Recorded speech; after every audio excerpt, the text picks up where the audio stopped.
Right, mate. Francis Ngannou didn't quite go as planned, did it? It certainly didn't, but it was what I was expecting. That's how it should have happened. I think, I know we were saying, you were kind of convincing me that Ngannou can't be hurt and that... I thought he was bulletproof. Well, to be honest, I'd been watching his UFC stuff and I was thinking, like you say, he gets hit with kicks, knees, and he's never been hurt. Yeah. But AJ, I've been saying his power and his speed and his accuracy, like that's the difference. And, that 10,000 hour rule in boxing, you can't just skip that. Yeah, I think, look, the Fury fight completely gave me so much hope, so much faith. And rightly so, logically, if you do that with Fury, you're all of a sudden... Fury is the standard bearer, so you should be able to then hang with other fighters. The reality is I think we've seen a little bit of Fury is exposed as well in that he's been mingling around with lesser fighters and pretending like he's the greatest of a generation. Meanwhile, AJ has been taken on all challengers, and the level difference may in the past have been close. Yeah. It feels massive now. I feel as if Fury somehow throughout his whole career has managed to kind of fool. He's fooled everybody. He's a politician, isn't he? Because when I look at his record, we've got Klitschko fight, and in my opinion, I don't think Klitschko kind of turned up that night. I don't know what it was, and when you look at people's camps, people like Klitschko, if he had any issues leading up to that fight, he's too much of a real guy to kind of mention it. Mm-hmm. But in my opinion, that fight was boring. Let's face it. But even then, Klitschko started getting to him at the end, and you're thinking, in the way Fury started getting to Deontay Wilder at the end of their first fight. When you figure something out, it takes a while sometimes. You have to be, especially with Fury at that time, because he was really tricky. But if they'd had the rematch, there's nothing to say Klitschko wouldn't have wiped the floor with him in that. I'm pretty convinced he would have. And Do you think that's why Fury didn't want to? Because he did everything he could to fuck off with the rematch. I feel as if Fury had his absolute best night. He was on form, and Klitschko had his worst night. And like you say, in that 11th or 12th round, Klitschko put it on him, and he hurt Fury. But unfortunately, it was just too late. So yeah, I just think, like I say, there's been that fight, and then there's been the Wilder 2 when he really performed. The first one was great, but the second one was the best I'd seen Fury. But other than that, when I look at his career, in terms of top guys that he's fought no one, but somehow he's managed to convince the world that he's the number one. But what's he done to achieve that? Do you think, because AJ stayed razor sharp in that he's always been fighting high-level, high-ranking guys and good mandatories, do you think that that's now the difference of where, maybe once upon a time they were here and now AJ feels like he's just left him behind? Well, going off last night's performance and like you say, Fury against Ngannou, it's day and night. So I've kind of put AJ way above him now after that performance. And the Wallen performance. The Wallen performance, I was a little bit unsure because I thought maybe that's given us a false sense of security. Same. Because he's sparred with Wallen, he's fought him twice as an amateur. So sometimes when you're comfortable with someone, you don't have to. There's none of that feeling out process. You can just get straight in there. I was definitely as an Ngannou fan hoping maybe that's just because you're really calm and confident, because I'd not seen that level of calmness and confidence from AJ in a long time. He has, since the Andy Ruiz fight. I don't think we have. I think he's been on this building process, and for me it just goes to show that Ben Davidson, this partnership, I think it's perfect because AJ seems to be in a really great place. So mate, he's. When you're staring at Francis Ngannou, there's no way that you're not aware of, this man is an absolute killer. All right, not as a boxer, we accept that. Obviously, at this level, not as a boxer, but as a fighter, you're dealing with a serious man.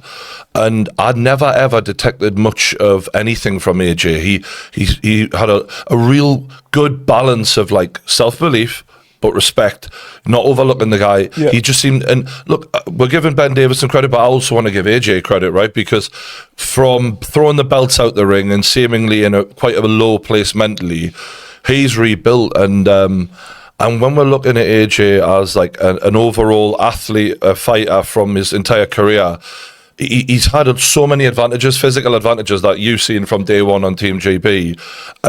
So he really, a lot of the time, wouldn't have been tested because he was too much for everyone. Yeah. But now, as fight fans, it's nice to see a bit of a redemption arc and going, he didn't always have it easy. He did have to pull himself back together.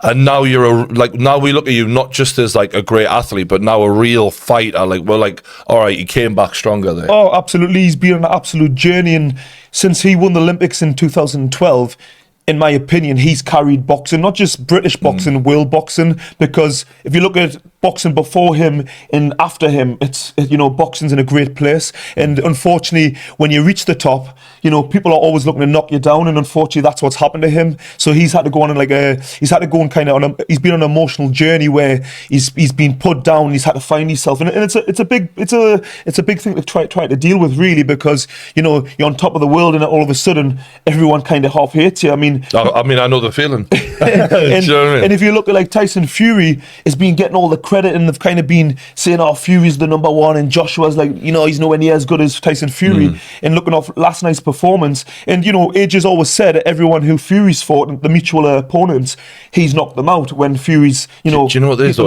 AJ does his talking with his fists a lot of the time, whereas Fury would not fight a guy and tell the public, he's not on my level, I don't even need to fight him. Whereas AJ was like, I'll fight all the best guys. And like, realistically, this is why Usyk is the champ right now, is because, if that was Fury, he would never have, he would have done before Saudi money came into it. Yeah. He would have avoided Usyk as he did in, like the plague. And that isn't AJ. And ironically, taking it back to the fight last night, those 24 rounds that AJ spent in there with Usyk, although he lost the fight, he probably took so much, because 100%. The minute Ngannou goes southpaw, well, he knows where the fuck he is, because of that level of I've been in there with the greatest southpaw of this generation, mate. You're not going to show me anything in southpaw. It just goes to show that regardless of the result, and you mentioned about UFC, a loss isn't the end of the world, and unfortunately in boxing, when you lose, you're almost written off. And it just goes to show, if you keep turning up, fighting different guys, and that's all experience. And you can see with AJ, 4 fights in the last 11 months or something. It's crazy, man. Despite his losses, he's improving. I wasn't sure if he was going to be able to mentally rebuild, but it's proven he's took all that 24 rounds from Usyk, and he's actually grown from that. And whereas Fury's made a career on kind of convincing people that he's number one without actually doing anything, but he has, hasn't he? He's a fraud. He's not really fought no one. So unfortunately, it's that 10,000 hour rule where if you're not fighting and you're not active, unfortunately, you're not going to grow. And I've been saying this for a while now with Fury. I think he is on a decline, and them fights with Ngannou, the way he struggled, kind of proves it for me. So does it now change? Because before you were flip-flopping on Usyk Fury, do you feel like now, I know like boxing math isn't always 2 + 2 = 4, but are you looking at Fury now thinking you're fucked against Usyk, and if you make it past him, AJ is definitely going to get you? Well, I'd already picked Usyk to win anyway. I think he beats him all day. I just think stylistically, Fury needs to be able to he needs to be able to impose himself, and most people when they fight him aren't really fully going for it. Like, I feel, other than the Wilder who kind of went at him, and you've seen he had a life and death with Wilder, generally speaking, people give him far too much respect. Well, Ngannou didn't give him that much respect, and they caused him problems, and that's a guy who's day one. Exactly. So I think that's the difference, and Usyk's not going to be the guy who's going to sit off him and kind of give him that space he needs. And Usyk, he's a smaller man, but he really can't punch as well. I think people underrate his power. It's his accuracy with his shots, and you don't see the shots coming because he's feinting so much, and then he just slips them shots in. He's so intelligent. So after that performance with Ngannou, I was kind of thinking Fury's looking in great shape, and maybe now that might have woken him up, and he's going to turn up and really perform. But after seeing AJ just destroy Ngannou in 2 rounds, I'm thinking I don't give him a chance. I put AJ at the top. I put him way above Fury at this point in time. I don't know how you see it, but does it now make you feel like more excited about Usyk versus AJ3? Because I feel like Ben Davidson, that's the key for me, adds something now where I'm like, you know what? Now I'm a little bit more interested. I think he's added everything, because I think AJ, it's evidently he's in a great headspace since he's teamed up with Ben Davidson, and also we also know that he trained Tyson Fury, so there's all sorts that he's going to be gaining. So he knows when he comes to fight Fury in the future, he's got the perfect man to have the perfect game plan because he knows Tyson Fury inside and out. Mate, I can't think of a worse thing to Oh, think. he's got the ace. Like, stylistically, everything that Fury struggled with Ngannou through, AJ is like that times 10, right? Absolutely. All of those attributes that Ngannou has, the lack of technique, add technique onto that, and speed. I mean, AJ would kill Fury now, and it's abundantly clear to me. So then you also give AJ, the old coach of Fury, it's like, mate, you can't win, bro. You cannot fucking win this. Literally, because he'll know Tyson Fury's every weakness. Mate, he knows he's mentally. I can't think of anyone worse. Any move that he makes, he'll be able to look across the ring in the opposite corner and look at Tyson Fury and know exactly how he's feeling at any given moment. Mate, so true. What an advantage he's got. And I just think AJ, I've always said it, like, technically, he's a great fighter. He's got like, on an athletic point of view, he's got everything, and even on a skill level, he's a great. I think people underestimate him, like a bit like Ngannou, because he's such a powerhouse. You just look at his physical attributes, but technically, as you've seen last night, the way he dealt with Ngannou, it wasn't a case he went out there with brute force.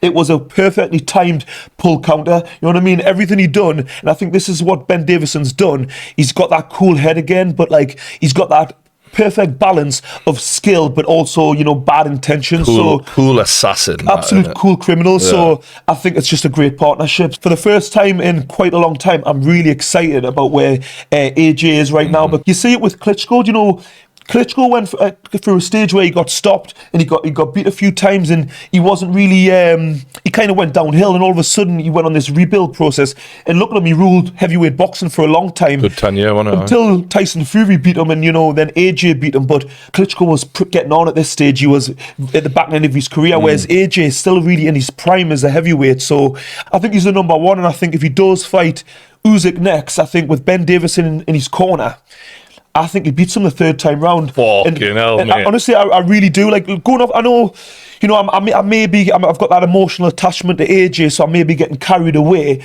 Even the second time round, I don't think mentally he'd improved too much. I think, you know, he performed slightly better, but I don't think his headspace was there yet. Yeah. So I think that fight, I think he rushed into it a little bit too early, because I think he felt like, I need to put that right straight away. But actually, I think what he should have done, he should have had a bit of time away, went and got his head in the right space and rebuilt the way he has done since the second one. Found another trainer, spent a little bit of time with him, because it takes time when you get a new trainer to really build confidence and gel together and basically learn to adopt this new style, whether it's on a mentally side, like on the psychology side of things, or even on a technical side. You know, it was just too early. He hadn't really improved, he hadn't changed, whereas now he's looking great. So, and this is why in boxing they say don't do an immediate rematch if you take a loss like that against a really good guy. Go away, rebuild, come back later when you've had time to really grow from it. And 100%. They say that for a reason, and people don't want that. They want the immediate rematch, they want the money fight, but look, it's paying off in the long run. It depends how you get beat, because if you come out in the first round and just get clipped, it can happen where you just get caught. But like, AJ got beat on every level, on a technical level, a mind game level. Like, he didn't win in the first fight in any department. He didn't out-jab him, he didn't out-man him, he didn't do anything. So he obviously needed to go and regroup and rebuild. I think at that point in time, it was such a big But he wasn't shock. beating him, was he? No, he wasn't. And he was out of character. And if they fight again, we want AJ to just be AJ, not to try and outbox Usyk. Be who you are, and like he's definitely doing that now. Like. Because at that point in time, he wasn't really trying to prove it to himself. He was trying to prove it to other people. So his whole approach and his whole that new attitude now ain't that. No, it's like everything's now for him. Yeah, you know? I'll rate it, man. You know, I don't need anybody else, you know's approval. I'm on my own journey now, and that's the difference. Great point, mate. I think we'll wrap that one there. Don't forget, by the way, subscribe to the boy. Come on, look after my mate. Hit the like button, all of that good stuff. Got to get him to 10K.